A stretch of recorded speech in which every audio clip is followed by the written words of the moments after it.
Hey guys, hope you are all having a good morning on this reddish and bearish Friday. It's been a terrible week for all bulls hoping for a rally, but many of us are still here, holding and buying this delicious dip. Where have my morning videos been?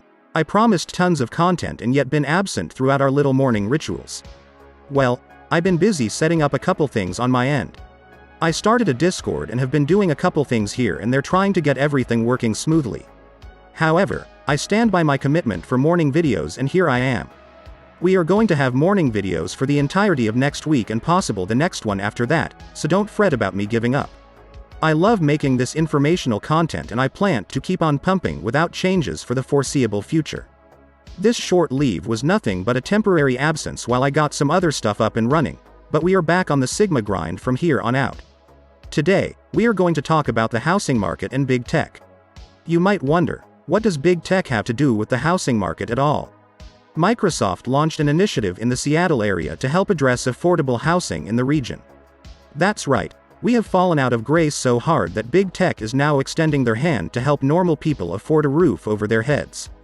I am going to talk about what this is and what the result has been so far, and contrast it with some of the weirdest takes by so-called journalists working at Bloomberg and the New York Times, who argue that there is no bubble in the housing market, and that the reason price is surging is solely due to fundamentals rather than the greedy eye of corporations buying without respite all the good supply there is and leaving entire generations literally without the possibility of owning a house. Before we start, let me quickly state that I am not a financial advisor, and that all content discussed in this channel is simply information gathered that I deem important for people to know, so that they can make informed decisions. All efforts are aimed to better understand the nature of the current market in anticipation of the greatest squeeze in financial history. Let's dive right in. Microsoft committed $500 million to fund construction of affordable homes and homeless services for the Seattle region as an effort to help alleviate a growing housing crisis. $475 million were used for loans for housing while the remaining $25 million were used for services for low-income and homeless residents. We just heard news that roughly 9,200 affordable housing units were either preserved or created in the greater Seattle area thanks to the initiative launched by Microsoft, with an additional 19,000 households having been able to maintain their housing amidst the increased stress and crisis brought in part by the pandemic. This are big and important news that will certainly help Microsoft get brownie points, and they are not the only big tech company doing so. A year ago, Amazon committed more than $2 billion to affordable housing initiatives in the regions of Seattle, Tennessee and Virginia. Facebook and Google each launched housing programs valued around $1 billion and Apple was noted as investing $2.5 billion to help address California's housing crisis. I applauded that the biggest and most powerful corporations in the world are trying to provide relief and support to the ongoing crisis that is forcing millions of Americans into foreclosures and evictions and straight into homelessness at times, and that is the crux of the conversation we are going to have today, because we have big tech trying to do a small part in slowing down the deterioration of the American housing market, and yet Bloomberg and the New York Times, two media giants, continue to publish articles that argue that we are not in a housing bubble, and that the reason prices are blowing up out of proportion can be easily traced back to fundamentals. I want to go over these opinions, because there seems to be a completely disconnect between reality and fiction with the companies that are supposed to provide informational value. Ramesh Ponnuru at Bloomberg wrote an article earlier this month where he admits housing prices shot up more than 18% from November of 2020 to November of 2021. The United States has indeed experienced a housing boom much greater than that which it experienced during the era before the Great Recession in 2008. However, Ramesh doesn't believe that there was a housing bubble in 2008 and that there isn't one now. He sources this on a variety of cherry-picked information, which he claims have led us all to misunderstand what happened last time, which is a finer way to employ the age-old and classic tactic of making you think you were crazy when you were actually right. He argues that 1. The last recession was in part brought about because lending standards were a lot less strict back then, which allowed a lot of homeowners to be at risk of defaulting if prices fell. Due to changed regulations, this is no longer the case, or at least, not as severe as it once was. Furthermore, he says that the timing of the last housing bust does not line up with conventional wisdom that it played a central role in the recession. I acknowledge the different sources he borrowed to make his arguments, but his logic and cherry-picking tactic to drive home the point that 2008 didn't have a housing bubble and that we aren't in one at the current moment when prices in areas more than tripled in a single year is absolutely ridiculous. This take, coming from Ramesh, who on April 28 of last year released another article actually talking about how there is a housing shortage that progressives need to fix, is incredibly ironic and make me believe that he doesn't know what he is talking about and is just writing to meet the quota. He said we having a housing shortage but that it isn't a problem, when we know through statistics more and more people are moving to the same areas competing for better jobs, which means these places are going to need more housing to accommodate movers. It's like, for every argument he makes, he doesn't acknowledge basic fundamental math, but rather throws in a quote from some theoretical author of a book, trying to get its readers to perform mental gymnastics in order to attempt smart.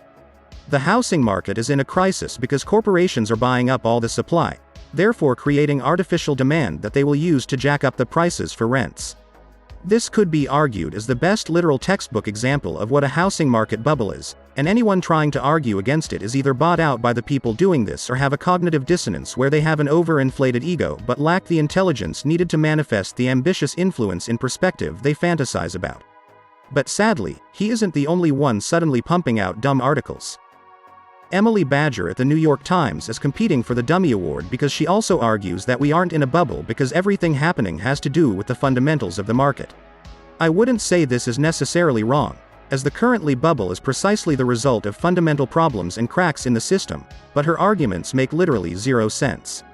She began her argument in the article by acknowledging that things in the housing market feel unsustainable, with tight inventory, wild price growth, and dwindling affordability all contributing to what seems like a housing bubble ready to pop as something's got to give, but then says that this may not be true.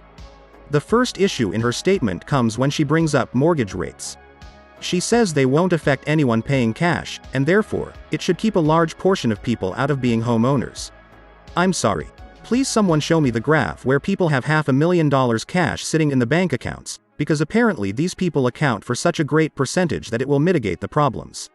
First-time buyers are going to have a very uphill battle securing a house, because most people need a loan to get a house, and why on earth would someone selling a house grant it to them when they can get a corporation's offer, which is typically in cash and about 10 to 20% above asking price.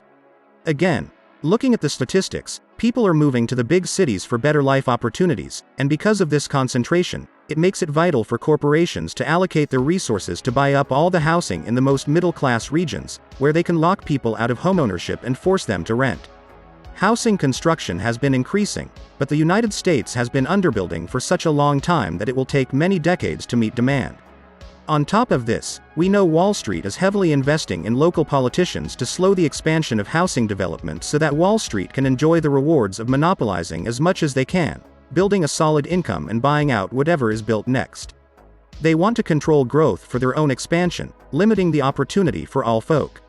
This is what big tech is trying to combat in a way, because they understand that people can't get proper housing, there will be indirect consequences to their employees' performance. Trust me, big tech didn't all randomly decide to invest heavily in housing all the same time out of nowhere. There is a reason to the madness of these companies, and everyone knows exactly what it is, but no politician wants to do anything about it.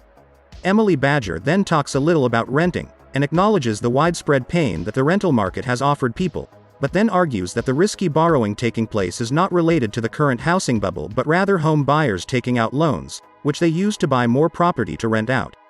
Essentially, she's blaming normal everyday folk of practicing real estate and literally ignoring Wall Street, which is doing it at much more larger and dangerous proportions. People buying property to rent has always been normal, and the levels of this have always been manageable. They have been what makes normal actually normal in terms of home ownership averages. It is only now that Wall Street decided to park all their cash in the housing market that nobody can't buy a house, and becoming less capable of renting too. For every acknowledgement of a problem, these so-called journalists present an argument that makes little to no sense, ignores the obvious elephant in the room, and back it up with some weird quote from a book that has little to do with the topic at hand. Big tech is not your friend. They are one of the worst sectors right now because they exist in duopolies, controlling everything we consume in terms of media, buy up all the competition, and seem situated with ruling over everything that happens in our lives. The fact that these same entities are the ones trying to help us afford a roof over our heads demonstrates the magnitude of the failure that we endure every day. Big tech working to provide affordable housing. This sounds so strange and almost out of a dystopian novel, but this is the world we live in, so we better adapt quickly because what lies ahead of us is nothing short of a dystopian nightmare. I want to thank you for watching this video to its end. Like I said, I have tons of morning content to pump out next week, so fear not that I have abandoned these little morning rituals. Hurry up and join my Discord for the best vibes, best discussions regarding meme stocks and the markets. Tons of important and eye-opening conversations are taking place there, and I want you all to be involved. I hope to have inspired some wrinkles in those smooth brains of yours this morning. Thank you for making it to the end of the video. Let me know your thoughts and comments below. I have no measure to tell if you enjoy this type of content other than your feedback, so go all out down there. I know this video was a bit harder and more complex to understand, so do let me know your thoughts on it. I just want to make sure I was clear enough to be understood. I have a Patreon link in the description as well as some one-time donation links for Cash App and PayPal. Thank you again for being a part of this channel. I will continue striving for better content. Hope you keep having a great day, and I hope to see you later today on the recap video. Until then, keep on buying the dip into the moon.